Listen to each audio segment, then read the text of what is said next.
একটা কোয়েশ্চেন যেটা আমরা প্রায় পাই সেটা হচ্ছে যে ভাইয়া জমি জমাতে কি কোনো রকমের সুদ বা ইন্টারেস্ট ইনভলভ আছে কিনা। আর এটার অ্যান্সার হচ্ছে প্লেন অ্যান্ড সিম্পল না।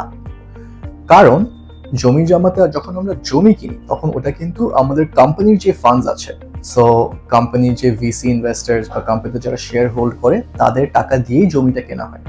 যেহেতু এখানে আমরা কোনো ব্যাংক লোন নিচ্ছি না, কোনো ইন্টারেস্টের ইনভলভমেন্ট এখানে আসছেই না, সো এই জমি কেনার ক্ষেত্রে আমাদের কোম্পানিতে কোনো ইন্টারেস্ট ইনভলভ হয় না। তারপর যখন নাকি আমরা এই জমিটা কিনে জমি জমা প্ল্যাটফর্মে ইউজারদের জন্য ইনভেস্টেবল করি, তখন ওই ইউনিটসগুলোতে শেয়ার কিনে কিনে ইউজাররা ইনভেস্ট করে। এখন তারপর ওই জমিটা যখন মার্কেটে দাম বাড়ে, ওটা যতটুকুই দাম বাড়ুক, যদি মার্কেটে অনেক বেশি দাম বাড়ে জমি তাহলে ইউজারের প্রফিট অনেক বেশি হয়, যদি দাম কম বাড়ে তাহলে ইউজারের প্রফিট কম হয়।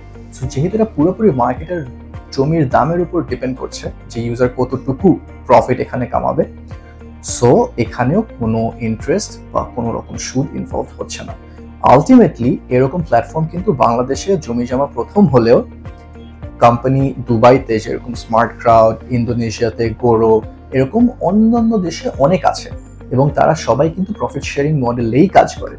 সো অল ইন অল এই প্রশ্নের অ্যান্সার যে জমি জমাতে কোনো রকম সুদ বা ইন্টারেস্ট ইনভলভ হয় কিনা, তার অ্যান্সার হচ্ছে নো।